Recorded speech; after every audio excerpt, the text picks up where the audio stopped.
ఉన్న డబ్బులతో సినిమా మొత్తం తీసేసి ప్రమోషన్ కోసం సోషల్ మీడియాలో కొంచెం మాకు ప్రమోట్ చేయండి, మాకు మంచి మూవీ బయట తీసుకురండి అంటారు. సో ఒక ప్రొడ్యూసర్ అనే వ్యక్తి డబ్బులు ఉన్నప్పుడు సినిమా మేకింగ్ గురించి ఎంతైతే ఆలోచించాలో దాని తర్వాత ప్రమోషన్స్ కూడా. సార్ అదే ఇప్పుడు మీరు కోటపల్లి సినిమా తీద్దారనుకుంటున్నారు అనుకోండి, బడ్జెట్ తీసుకోవాలి. మనం ఒక సినిమా ప్లానింగ్ చేసినప్పుడు మనం కోటపల్లి బడ్జెట్లో సినిమా ప్లాన్ చేస్తే దానికి ఒక 75 లక్షల రూపాయలు సినిమాకి కాస్ట్ ఆఫ్ ప్రొడక్షన్ పెట్టుకోవాలి, ఒక 25 lakhs రిలీజ్కి పెట్టుకోవాలి. అదే సార్. అప్పుడు ఏమవుద్ది అంటే ప్లానింగ్ ఉంటుంది, సినిమా రిలీజ్ అవుద్ది సక్సెస్ఫుల్గా. కానీ మీరు కోటపల్లిలో ప్లాన్ చేసి అనుకోకుండా బడ్జెట్ పెరిగిందని దానికి 50 లక్షలు మళ్ళీ ఎక్కడో అప్పులు తెచ్చి ఆ 50 లక్షల రూపాయలు తీసిన కోసం మళ్ళీ ఇంకోటి చేసి ఆ తర్వాత రిలీజ్కి ఏమో మనం డబ్బులు లేవు కాబట్టి ప్రమోషన్ చేయలేకపోతున్నాం, థియేటర్ దొరకట్లేదని ఇలా చేస్తారు. ఇదంతా అన్ప్లానింగ్ వల్ల జరిగే డ్యామేజ్. Okay sir. ఇట్టో ఫ్లాప్ వేరే విషయం వదిలేయండి, మేము తీసిన సినిమాలు అన్ని ఇట్లేం లేవు, బట్ మేము హ్యాపీగా ఉన్నాం, సేఫ్గా ఉన్నాం. మాకు తెలుసు ఆ సినిమా ఇట్ అవుతుందో లేదో మాకు ముందే తెలుసు. మాకు మరి తెలిసి ఎందుకు చేస్తున్నారంటే తెలిసి మరి నేను తెలిసి ఫ్లాప్ చేస్తున్నాను, చాలా మంది తిరిగి ఫ్లాప్ చేస్తారు. ఒకటిగా ఆన్సర్ ఒకటిగా మనకి ఎక్స్పీరియన్స్ ఉంది కాబట్టి ఈ సినిమా ఎందుకు ఆడుతుంది, దీంట్లో హీరో ఎవడున్నాడు, ప్రేక్షకుడు థియేటర్ ఎందుకు వస్తాడు అని మాకు తెలిసే సినిమా చేస్తున్నాం. కానీ మీకు తెలియక మీరు ఎందుకు చూడరు, బాగుంటే పలానా సినిమా చూశారు కదా, మ్యాడ్ చూశారు కదా, ఆయి చూశారు కదా అని మీరు అనుకుంటారు. ఆయిలు మ్యాడ్లు ఇలాగా బలగాలు ఒక 10 సినిమాలు హిట్ అయినాయి, కొత్త సినిమా. ఆ 10 హిట్ అవ్వడానికి మీకు తెలియని రహస్యం ఏంటంటే ఆ 10 సినిమాలు తీసింది కొత్త నిర్మాత కాదు. అదే సార్. ఆ తీసిన దానికి ఎవరంటే ఒక పెద్ద ప్రొడ్యూసర్, ఒక దిల్ రాజు గారు లాంటి వాళ్ళు ఒక సినిమా తీశారు. అలాగే ఒక సితారా ఆర్ట్స్ వాళ్ళు ఒక సినిమా తీశారు, మ్యాడ్ అనే సినిమా. సితారా ఆర్ట్స్ అనే బ్యాక్ డ్రాప్ ఉంది, దానికి 7 కోట్లు బడ్జెట్ అయింది. అలాగే బలగం అనే సినిమా తీసింది దిల్ రాజు గారు, దానికి 5 కోట్లు బడ్జెట్ అయింది. 10 లక్షలకి 50 లక్షలకి అవ్వాలి సినిమా. ఆ డైరెక్టర్ కూడా వేణు అన్న అతను ఆల్రెడీ జబర్దస్త్ లో ఎక్స్పర్ట్, నాలెడ్జ్ ఉన్న పర్సన్. ఇలాగా ప్రతి హిట్ సినిమా వెనకాల మన ఆయన సినిమా వచ్చింది, మళ్ళీ కమిటీ కుర్రోళ్ళ సినిమా వచ్చింది. కమిటీ కుర్రోళ్ళు ప్రొడ్యూసర్ ఎవరు, నాగబాబు గారు అమ్మాయి. అంటే ఎక్స్పర్ట్స్ కదా వాళ్ళు, ఆ బ్యానర్ వాల్యూ ఉంటుంది కదా, దానికోసం థియేటర్ ప్రేక్షకుడు వచ్చారు ముందు. బాగోపోతే వాళ్ళు దాని రాదు గారు. ఇదే దిల్ రాజు గారు అబ్బాయి ఒక సినిమా తీశారు, దిల్ రాజు గారు అబ్బాయిని హీరోగా పెట్టి లవ్ మీ అని. ఆ సినిమా ఏం రాలేదు. ఎందుకు రాలేదు, విషయం లేదు కాబట్టి. అంటే థియేటర్ వరకు వెళ్ళడానికి మీ సినిమా, మీ బ్యానర్ వాల్యూ అన్ని పనిచేస్తాయి. హిట్ అవ్వడానికి దాంట్లో కథ ఉండాలి, ఏదో నచ్చిన పాయింట్ ఉండాలి. ఇలాగా ప్రతి సినిమా హిట్ అయిన సినిమా వెనకాల ఉంది. అనే సినిమా వచ్చింది, అది గీతా ఆర్ట్స్ తీశారు సినిమా. అవును సార్. ప్లస్ ఆ హీరో ఎవరు, ఎన్టీఆర్ బామ్మర్ది. అంటే 2 ప్లస్ పాయింట్లు ఉన్నాయి దాంట్లో. ఏమి మీ సినిమాలు నా సినిమాలు ఏముంటాయి, కొత్త ప్రొడ్యూసర్, కొత్త డైరెక్టర్, కొత్త హీరో తీస్తే ఎందుకు జనం చూస్తారు. అదే సార్. అంటే నేను ఇండస్ట్రీ బాగుండాలి, చూడాలి కోరుకుంటున్నాం. ఇప్పుడు మీ సినిమా కూడా తీయచ్చు, మీరు కూడా సినిమా తీయచ్చు. ఎంతలో తీయాలి, మీ సినిమాకి ₹1 మార్కెట్ వాల్యూ ఉంది అంటే 1 కోటిలో తీయాలి. లేదా ప్రేక్షకుల్ని ఎంత డబ్బు చూసినా అంతలో తీయాలి. తీస్తే మళ్ళీ ఇంకో సినిమా తీయటే పని చేస్తారు మీరు. మొన్న సినిమా పేరు చెప్పకూడదు, ఒక 2.5 కోట్లు పెట్టి సినిమా తీశాడు. ఆఖరిన ఒక ₹1,00,000 ఓటీటీ రైట్స్ అమ్మలేక యూట్యూబ్ రైట్స్ అమ్మాడు. అంటే ఓటీటీ కూడా కొనలా, శాటిలైట్ కొనలా, థియేటర్లో రిలీజ్ అయింది, టక్మని వెనక్కి వచ్చేసింది. ఇంకేముంది మార్గం అంటే ఓన్లీ ₹1,00,000 మాత్రం వచ్చే యూట్యూబ్ రైట్స్ ఉన్నాయి. అది ఎందుకు ₹1,00,000 అమ్మారని అడిగాను నేను. అంటే ఇప్పుడు నేను సినిమా తీసాను నేను చెప్పుకున్నాను సార్, జనం తెలియదు, అట్లీస్ట్ యూట్యూబ్ లో ఉంటే ఫ్రీగానే చూస్తారు ఉద్దేశం తీసాను. అంటే మీరు తీసే సినిమా యూట్యూబ్ కోసం తీసినట్టే అయింది ఆఖరి. అదే సార్. కాబట్టి ఇది ఈ విషయం, ఆ పరిజ్ఞానం కొత్తగా మీరంటూ ఎవరికన్నా ఇలాంటి ఇంటర్వ్యూ ద్వారా తెలుసుకుని మీ సినిమా యూట్యూబ్ కి వస్తుంది కాబట్టి యూట్యూబ్ బడ్జెట్ లో సినిమా సక్సెస్ అవుతావు. Okay sir. కాస్ట్ ఫెయిల్యూర్ అవ్వవు. అదే సార్. ఫెయిల్యూర్ వేరు, కాస్ట్ ఫెయిల్యూర్ వేరు. మన తీసిన సినిమా ఫ్లాప్ వచ్చు కానీ మనం ఫ్లాప్ అవ్వకూడదు. అదే సార్. అంటే ఇప్పుడు నువ్వు టార్గెట్ ఏంటి, పుష్ప 2 అనే సినిమా టార్గెట్ ఏంటంటే పాన్ ఇండియా సినిమా, దానికి 1000 కోట్లు ఖర్చు బడ్జెట్ అవుద్ది. అలాగే రిటర్న్ కూడా 1200 కోట్లు వస్తుంది బిజినెస్, లేదా 900 కోట్లు వస్తుంది. గ్యారెంటీ ఉంది దానికి. ఈ చిన్న సినిమాకి గ్యారెంటీ లేదు. గ్యారెంటీ లేనప్పుడు ఎందుకు అన్ని కోటి పెట్టి తీయాలి? కోటి పెట్టి తీయకపోతే అవుద్ది, ఖచ్చితంగా అవుద్ది. ఇప్పుడు వెబ్ సిరీస్ తీస్తున్నారు, అవుతున్నాయి కదా.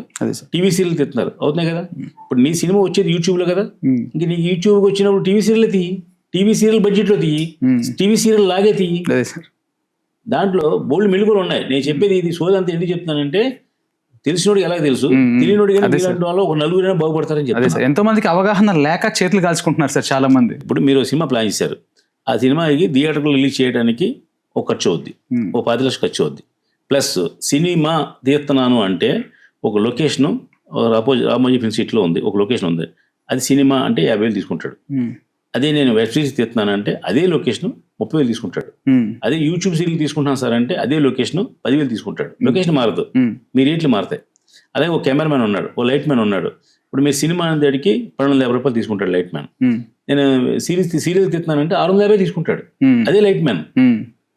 అంటే నీ టార్గెట్ ఆఖరికి నువ్వు వచ్చేది సీరియల్గా వస్తావు, నీ సినిమా టీవీలోనే వస్తుంది తప్ప థియేటర్ రాదు, థియేటర్లో జనం చూడరు అని జ్ఞానం నీకు తెలిస్తే నువ్వు ఖచ్చితంగా ఇలా తీసుకుంటే నీ ₹1 కోటి బడ్జెట్ సినిమా 50 లక్షలు అవుద్ది. This is secret of business.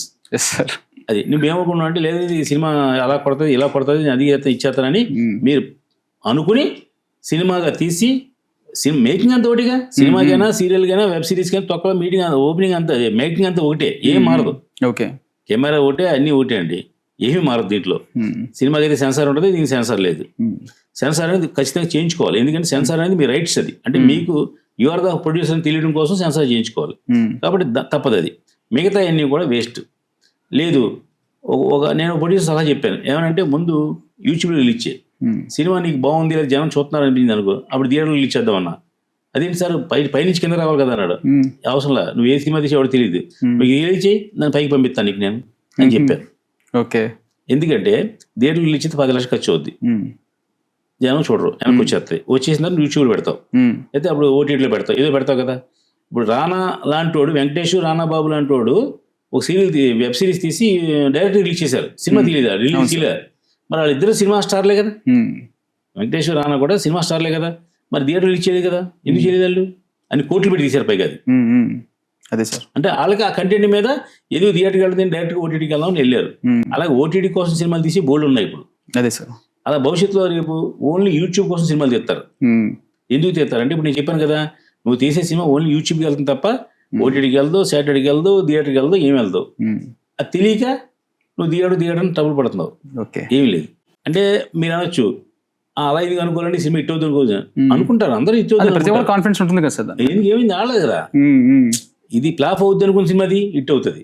నీ అట్లీస్ట్ నువ్వు బతుకుతావు. అంటే నువ్వు ఏదో దీన్ని కోట్లు సంపాదిస్తాను 100 కోట్లు సంపాదించాను అనుకోకుండా, నేను పెట్టి నీకు ₹1 నాకు వస్తే సరిపోతుంది, లేదా 10 లక్షలు పోయినా పర్లేదు అనుకుని దిగినప్పుడు నీకు ఒక షూట్ ఉంటుంది, నీకు ఒక ఐడియా ఉంటుంది. అదే లేకుండా నేను ఈ సినిమా 100 కోట్లు చేస్తా సార్, నేను మొన్న సినిమా చేసింది, కేజీఎఫ్ చేసింది, ఇంకోటి చేసింది అంటే అవి చేసినాయి. అదే సార్, హిట్ అయిన సినిమాకి 100 బలమైన కారణాలు ఉంటాయి. మొన్న అప్పుడు ఇప్పుడు ఎప్పుడైనా సినిమా వచ్చింది, దాంట్లో హీరో నితిన్ కాదు మన నిఖిల్ హీరో. నేను ఆ నెలలో ఆ వారంలో 10 సినిమాలు ఇయ్యాలి, 10 సినిమాలు 9 సినిమాలు ఆడమని నాకు తెలుసు. ఈ సినిమా ఆడుతుంది గ్యారంటీగా అనుకున్నా, కానీ నా అంచనాలు కూడా తారుమారు చేసి అది కూడా ఆడ. దాని నిర్మాత బివిఎస్ఎన్ ప్రసాద్ గారని, బాగోలి ప్రసాద్ గారిని పెద్ద ప్రొడ్యూసర్. దాని డైరెక్టర్ సుధీర్ వర్మ అని ఒక ఆల్రెడీ 2 హిట్లు ఇచ్చిన డైరెక్టర్. నిఖిల్ అనేవాడు కార్తికేయ 2 తర్వాత ఎక్కడికి వెళ్ళిపోయాడు, పాన్ ఇండియా హీరో. ఇన్ని ముగ్గురు ప్లస్ పాయింట్ ఉన్న సినిమా ఓపెనింగ్ 5,000 వచ్చింది. ఎలా, ఏం జరిగింది అంటే, ప్రేక్షకుడు ఎలా తెలిసిపోయింది ముందే థియేటర్ రాకూడదని? ఆ లోపం ఎక్కడ ఉంది అసలు? ఆ సినిమా రిలీజ్ చేసినట్టుగా ఈ సినిమా కొత్త సినిమా అని కూడా చాలా మంది తెలియదు. అదే అంటే ఎక్కడ లోపం ఉంది, ప్రొడ్యూసర్ లోపం ఉంది. అది ఇలాగా ఇంకా పోతే ఇంకా సినిమాలు పేరు చెప్పి వాళ్ళని ఇన్స్టాల్ చేయడం కాదు, కానీ వారంలో 9 సినిమాలు అయితే 9 బాక్స్ ఆఫీస్ హిట్, అంటే బాక్స్ ఆఫీస్ హిట్ అంటే వెనక్కి వచ్చినాయి సినిమాలు. అలాగా మనం ఈ ప్రేక్షకులు ఎందుకు సినిమా చూడలేదు అని ఒక కంటిన్యూ ఆలోచిస్తే మీకు ఆన్సర్ దొరుకుద్ది.